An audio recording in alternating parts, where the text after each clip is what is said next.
Alors bonjour tout le monde, bienvenue dans la zone Impact Leadership. Mon nom est Eric Guittard, formateur en vente et en leadership. Cette semaine, vous n'êtes pas encore riche?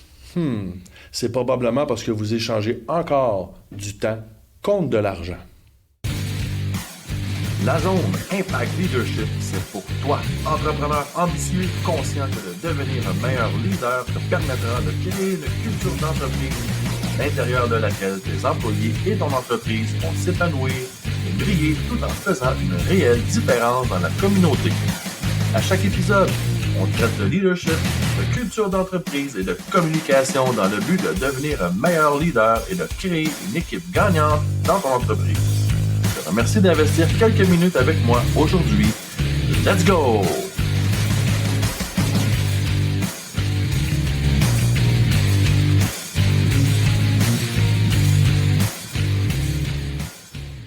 Adriane, toujours super content de jaser avec toi. Écoute, si vous n'avez pas encore écouté les épisodes précédents, là, les discussions business sont incroyables. Stratège d'affaires, évidemment, quand on parle de stratégie d'affaires, on se doit de comprendre le concept du cadran du cash flow. Absolument. Donc, c'est ça que je veux qu'on parle aujourd'hui. Donc, l'espèce de mindset de levier versus le mindset d'échanger du temps contre de l'argent. Donc, passer du côté gauche au côté droit du cadran. Donc, je veux savoir, premièrement, toi, comment tu abordes le sujet justement avec tes clients. C'est quoi ta vision de ça? Parfait. Merci beaucoup pour l'invitation cette semaine. Le cadran du cash flow qui vient de Robert Kiyosaki du livre Père riche, Père pauvre, parle dans le fond de deux types de mindset. Donc, tu as un mindset de temps, c'est-à-dire que j'utilise le temps pour faire de l'argent. Tu as un mindset de leverage ou de effet levier, où j'utilise des effets leviers pour m'enrichir. Okay. Donc, tu as deux tracks, dans le fond. Quand tu entends la phrase « tu travailles pas dans le bon côté de la track », d'habitude, tu devrais allumer. D'habitude, quand quelqu'un te dit ça, tu devrais allumer que « ah, attends une minute, tu n'es pas en train de travailler comme un vrai entre guillemets, entrepreneur. » Comment ça fonctionne, c'est que 80% de la population, habituellement, ou plus que ça, même 90% de la population, échange des activités, que ce soit au travail ou en tant que travailleur autonome, contre de l'argent. Donc, contre une paye selon la performance qu'ils vont avoir ou le temps qu'ils vont mettre à faire une tâche, que ce soit performant ou pas, que ce soit important ou pas, on va te donner une rémunération. Alors qu'un entrepreneur ou un investisseur qui est de l'autre côté de la traque, ces gens-là utilisent des effets leviers. Donc, un entrepreneur va utiliser, par exemple, des humains, des machines, des systèmes, dans le but de générer des ventes, générer de la profitabilité, se sortir des opérations, puis être prospère avec l'argent qu'il génère, sans nécessairement être pogné dans la business en train de travailler puis mettre son temps dans la business. Parce qu'il faut quand même être conscient que tout le monde a 168 heures dans une semaine. Tout le monde a le même temps, mais on ne fonctionne pas pareil. Mais si tu travailles à l'heure, ben ça se peut qu'il faut que tu dormes quelque part là-dedans aussi. Puis absolument. Le plafond arrive vite. Mais justement, dans nos auditeurs, la majorité des gens sont des entrepreneurs. Du moins, ils pensent qu'ils sont entrepreneurs parce que... Puis c'est là que j'aime faire la distinction. Ouais. Si tu es travailleur autonome, dans le fond, tu t'es acheté une job. Moi, ce que j'aime dire, c'est drôle parce qu'on joue avec les définitions puis la structure des mots. Là. Les images, moi j'appelle ça de l'histoire inventée par rapport à un mot. Là. Quand je te dis un mot, tu vois quoi dans ton cerveau? Là? Moi, quand je dis à quelqu'un entrepreneur, il pense qu'être entrepreneur, c'est à partir de travailleur autonome, je suis un entrepreneur parce que je suis seul, j'ai créé ma pratique ou ma business. J'ai une compagnie. J'ai dit, attends, t'es pas entrepreneur, t'es entreprenant. Tu fais des actions qu'un entrepreneur fait, mais tu n'es pas un entrepreneur. Là, les gens se frustrent parce que je frappe des égos, évidemment, puis je graphing. Puis là, les gens, non, je suis un entrepreneur. Bon, ben parfait. Sors de ta business. Arrête de travailler. Combien d'argent t'as fait? Pas? OK, t'es pas entrepreneur, point. Parce qu'un entrepreneur est de l'autre côté de la clôture. Il a mis des systèmes en place. Il y a des gens qui travaillent pour lui ou elle. Puis, elle n'est pas requise dans le système pour générer de l'argent. Et de l'autre côté, il y a aussi des investisseurs. Un investisseur va utiliser de l'argent et va dupliquer l'argent par intérêt, les intérêts composés, et ainsi de suite. Souvent, il n'y a rien qui empêche, mettons, un employé d'investir. Les REER, le CELI, tout ça permet justement de faire fructifier l'argent. Travailleurs autonomes ont accès à ça, businessmen ont accès à ça. Tout le monde peut investir. Il y a des gens qui deviennent éventuellement, qui font le tracé entre « OK, je me lance en affaires, je suis un employé, je suis tanné, je veux être mon propre patron. Je me lance en affaires, je commence à vendre des petites gugus, je me fais du e-commerce ou je m'en vais dans un autre type de business. Je suis tout seul et là, je me mets à vendre, à offrir mes services finalement. Tu sais, coach de vente, mettons, ou formateur quelconque, tout seul. Oui, tu vas avoir des clients, tu vas dépendre de tes clients pour te faire payer, donc tu vas être là à faire la job. Tu fais assez de sous, parce qu'il y a beaucoup de travailleurs autonomes qui font beaucoup de sous, là, by the way. Tu en as des millionnaires là-dedans aussi. Là. Ça ne veut pas nécessairement dire que c'est la façon efficace. C'est la façon qui requiert ton temps. Ouais. Donc, nous autres, la seule affaire qu'on dit, c'est si tu veux vraiment te libérer de ta business, il faut que tu sois de l'autre côté de la traque, surtout en business. Donc, faire travailler des gens, créer des bons systèmes. Et éventuellement, si tu veux générer beaucoup de sous, fais travailler ton argent également. Donc, les deux. Fais travailler des gens et fais travailler ton argent. Ouais. Ça va te permettre de vivre dans la prospérité. J'imagine que ça dépend tout le temps, évidemment, de ce qu'on veut dans notre vie, mais en même temps, moi, je trouve qu'une des raisons pourquoi je voulais qu'on parle de ça aujourd'hui, c'est juste pour faire prendre conscience des fois de où est-ce qu'on est. On n'est pas là pour dire qu'un est mieux que l'autre, puis c'est pas ça l'idée, c'est juste par rapport à tes objectifs, c'est par rapport aux choix qu'on fait. Oui. Mais ça veut surtout dire que pas parce que tu as une compagnie, pas parce que tu as un Inc. Ou un enregistrement, ou peu importe comment la structure légale de ta compagnie, pas parce que tu as une compagnie que tu es un entrepreneur nécessairement, mais, c'est le point de départ. Hein? C'est moi, personnellement, je le vois comme ça. Le travailleur autonome, je pense, le dernier épisode, on parlait justement des étapes, de se lancer puis de survivre. Mais pour moi, ça, c'est l'étape, se lancer, survivre, mais en gardant toujours, dans le fond, comme objectif à long terme, c'est-à-dire on veut traverser l'autre côté de la traque pour mettre en place ces systèmes, mettre en place les leviers pour, enfin, pouvoir se libérer. Mais que, pour moi, si j'ai un objectif dans l'épisode d'aujourd'hui, c'est juste de faire prendre conscience d'eux. Puis, va écouter l'épisode de la semaine dernière. Les deux vont ensemble. C'est-à-dire qu'on aurait peut-être dû inverser le rôle. C'est pas bien important. Là. L'important, c'est que sont là, tu peux les écouter. Là. Mais déjà, là, de prendre conscience que, OK, je me suis lancé. Je travaille autonome. Je pédale. Je suis payé à l'heure. Je fais 100 heures par semaine. Maintenant, réfléchis sur comment tu peux mettre ça. Puis, c'est là qu'un bon coach de stratégie d'affaires comme toi peut venir en ligne de compte, là, parce que, justement, ça peut être quoi mes prochaines étapes, comment je peux faire. C'est sûr, j'en réveille une couple. C'est parce que c'est une question qu'on ne sait pas nécessairement c'est quoi les prochaines étapes. C'est pas ce que tu sais pas. On ne sait pas encore comment mettre des systèmes en place. Fait que d'avoir des mentors, des coachs, ça sert à ça. Le mentor peut tout simplement être ton oncle qui a déjà une business comme la tienne puis qui t'aide à bâtir des systèmes. Ça n'a pas d'importance. L'important, c'est d'avoir quelqu'un qui a passé par là, qui sait comment le faire, puis qui va t'aider à le faire. Donc, toi, te mettre comme objectif de traverser de l'autre côté. Ce qui est très important de ce que tu as dit, c'est si tu vas voir quelqu'un qui l'a déjà fait, va pas voir quelqu'un qui fait beaucoup d'argent mais qui est pogné dans sa business. Ouais. Ce n'est pas un bon exemple. Ça, c'est un exemple, dans le fond, de quelqu'un qui s'est fait accaparer par sa business. Si toi, tu veux être libre, puis ça, on l'entend, là, justement. La liberté. Moi, je suis une fin X là, de génération, mais borderline millénial. Mais quand je parle avec mes amis qui sont plus jeunes de 20 ans, ils me disent tout, moi, c'est le lifestyle. Moi, j'aimerais ça, comme pas travailler beaucoup pour faire beaucoup d'argent. Je suis comme, cool. Fait que tu veux être un entrepreneur. Elle dit, je vais être en business, non. Je dis, OK, fait que tu vas apprendre comment ça marche la business, tu vas devenir compétent là-dedans. Non, je suis déjà bon. Vends-moi quelque chose. Pas capable de vendre. Oui, ça, tu sais, comme t'es même pas rendu là. Il faut des étapes, il faut payer le prix, il y a des affaires à apprendre, il faut que tu deviennes compétent à créer des effets leviers. Ça passe tout par là, la business. J'aime ça parce que c'est très terre à terre ce que tu me dis là. C'est très concret. Il n'y a pas de magie dans le business. Là. Il y a des modèles puis des systèmes. Ça, c'est ma force. Dans le sens que on peut le répliquer. Il faut garder ça simple. Tu sais, comme je te l'avais dit, en business, il faut que tu vendes, il faut que tu fasses des profits de façon pérenne, il faut que tu aies des opérations pérennes, donc qui durent dans le temps puis que dans le fond, ils vont te surpasser toi-même.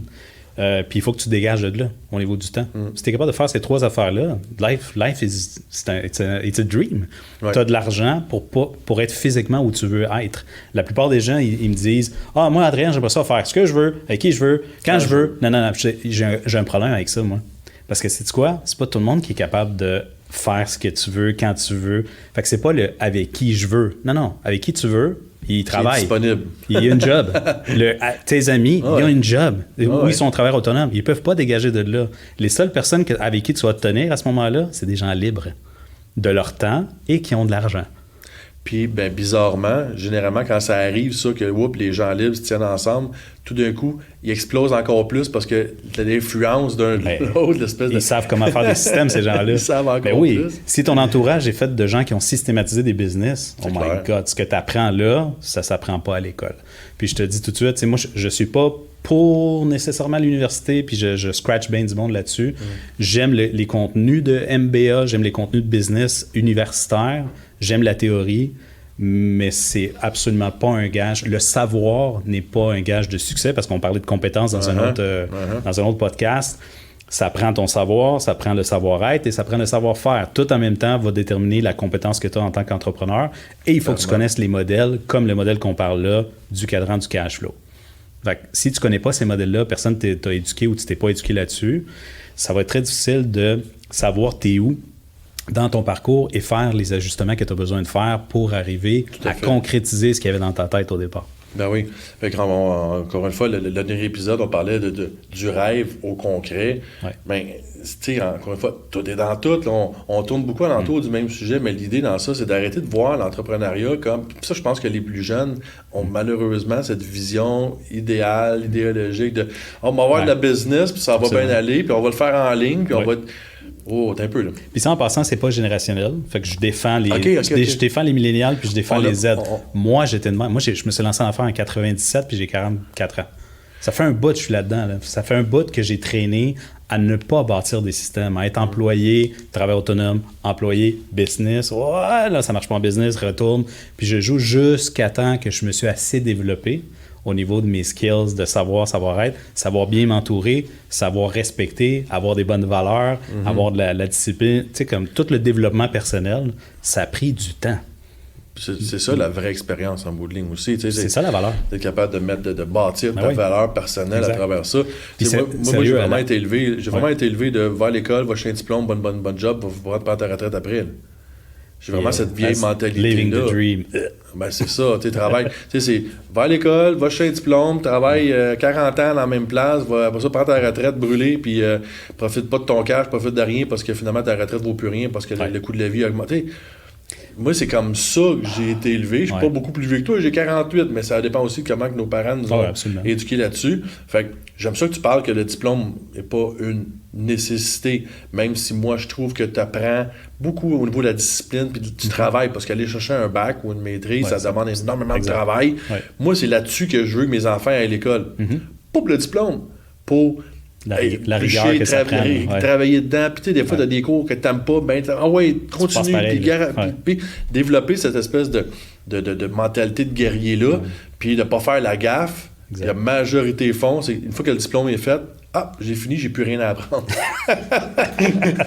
Wow, mais tu connais rien. À apprendre. Tu commences à apprendre. Fait que, encore une fois... Tu as un toolbox, mais tu n'as pas de tools. Exactement. Ben, tu as des savoirs, mais là, il s'agit de savoir les appliquer. Puis après ça, ben, le développement de la personne, ben, lui, ça, c'est un des buts de mon podcast, c'est que tout le monde réalise à quel point les savoir-être, tu dois travailler ça toute ta vie, à tous les jours. Puis le plus tôt, moi, à travers le hockey, là, mes kids, là, ils sont bantam, ils ont 13-14 ans.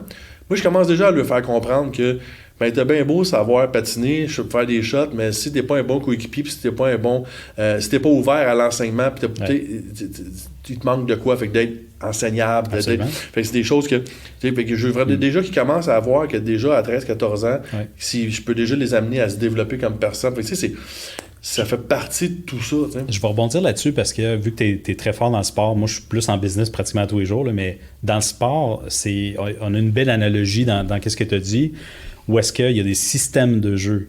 Donc, tu leverages le temps de tes joueurs, tu prends les équipes à contre... Les skills de tes joueurs, selon exactement. leur force. Fait que tu peux leverager aussi ça. Puis quand on parle de système de jeu, tu sais, mettons, on joue la trappe, ça fait ça. Ben, c'est un système de jeu qui donne un résultat X. Moi, j'appelle ça systématisé. Puis c'est dans la business. Mettons, dans la business du hockey, il y a des systèmes. Au football, my God, des jeux, il y en a combien? C'est des systèmes. Voici qu'est-ce qu'on va faire, puis ça va donner tel résultat. Et les systèmes sont en lien avec les valeurs et la vision du jeu de l'équipe. Puis le but, comment tu fais pour gagner un championnat? Il faut que tu gagnes plein de games avant. Ouais. Donc, en business, il faut que tu vendes plein de fois pour, à un moment donné, savoir, OK, comment je fais? C'est quoi mon taux de closing? Ben, il faut que tu en vendes une coupe avant d'avoir un taux. Exact. Si tu veux avoir un taux sur 100, OK, fais 100 ventes, tu vas avoir un pourcentage. Exact. Puis en plus, ben, la bonne nouvelle, c'est qu'après 100 ventes, tu devrais normalement être de plus en plus à l'aise à le faire, puis commencer à développer, à vaincre ces craintes-là. Puis encore une fois, des fois, moi, j'ai beaucoup appris la vente avec des mentors, avec des gens plus expérimentés que moi, qui m'ont aidé à faire voir. Mais j'étais très, très ouvert à l'apprentissage. Je pense que c'est la première clé. Ouais. Si t'es pas ouvert à apprendre, ben, peu importe le coach que tu vas prendre, il se passera jamais rien. Fait que, sois ouvert, désire te développer, désire t'améliorer, puis là, sois conscient de vers où tu devrais te diriger avec ton entreprise, puis comment systématiser tout ça, comment y aller. Absolument. Et tu vas atteindre la liberté. En zone de leverage. C'est ça que tu as dit tantôt, tu es ouvert. Dans le fond, si tu es du côté de la track, tu peux devenir riche ou prospère en étant travailleur autonome ou employé, c'est difficile.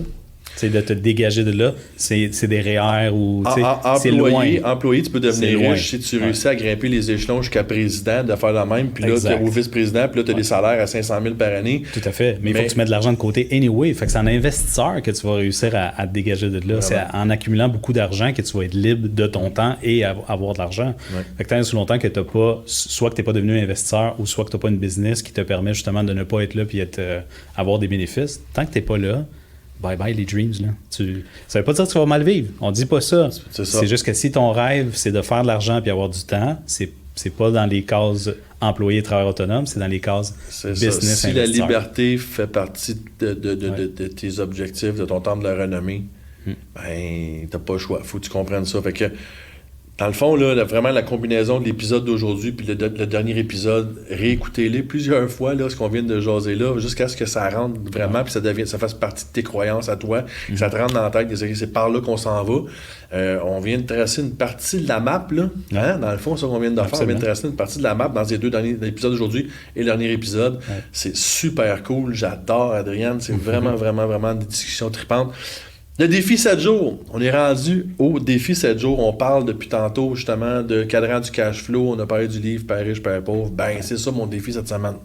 Mon défi, si tu ne l'as pas, ben, va te procurer le livre Le cadran du cash flow de Robert Kiyosaki, qui est un must, qui est une première étape à comprendre tout ça. On a beau te l'avoir expliqué là, mais évidemment, tu vas comprendre encore plus loin en lisant le livre. Si tu l'as déjà lu, va le relais. Ça doit faire au moins 4-5 fois que je le lis, puis encore, tu sais, tu as de la compréhension, puis encore une fois, aujourd'hui, tu m'as fait comprendre des choses, c'est pas mal, je le voyais, puis c'est ça qui est trippant. Fait que cette semaine, 7 jours, ça se lit très très bien, là, 7 jours, si tu divises ça en nombre de pages, ça va être une vingtaine de pages par jour, 20-25 pages par jour. Tu sais, prends le temps. Livre Père riche, Père pauvre, c'est vraiment le premier livre de business qu'il faut que tu lises si tu n'as jamais lu rien en business. C'est vraiment une première base. Puis moi, je m'étais quand même fait de présenter ce livre-là, une quinzaine d'années, on m'a dit lis ça va changer ta vie. Ouais. Bon, ça n'a pas changé ma vie, mais ça a commencé à me mettre dans la tête, ça a planté la graine. Ouais. J'étais employé dans ce temps-là. Exact. J'étais une commission scolaire, salaire annuel. Peu importe le nombre d'heures que tu fais, salaire annuel. La pantoufle est confortable, tu sais, mais là, j'ai commencé à rêver. Vraiment rêver. Ça a allumé mon rêve, ça. Ça crée un inconfort dans ta situation. Tu dis, hey, c'est pas ça que je veux. Exact. Moi, ça m'a... j'ai commencé à rêver, à changer, puis à m'aller vers l'entrepreneuriat. C'est ce que ce livre-là a fait pour moi. Ouais, moi aussi. Puis, dans le fond, notre défi, allez le lire s'il ne l'avait pas lu. S'il l'avait déjà lu, le relire, c'est important. Puis, venez nous voir dans le groupe Facebook, la zone Impact Leadership. Venez nous donner, justement, où est-ce que vous êtes dans votre parcours, c'est quoi vos objectifs, où voulez vous en aller, comment vous comprenez le cadran du cash flow, comment vous avez apprécié ce livre-là. Juste un commentaire. Vous avez des questions?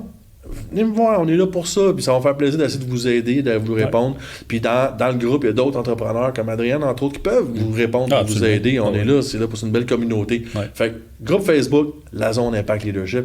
Adrienne, yes, c'est super. Good, merci. Excellent. Bonne semaine tout le monde. Merci. Vous avez aimé le contenu de l'épisode d'aujourd'hui? Abonnez-vous au podcast La Zone Impact Leadership, disponible en version vidéo sur YouTube et en format audio sur Spotify, iTunes et plusieurs autres plateformes.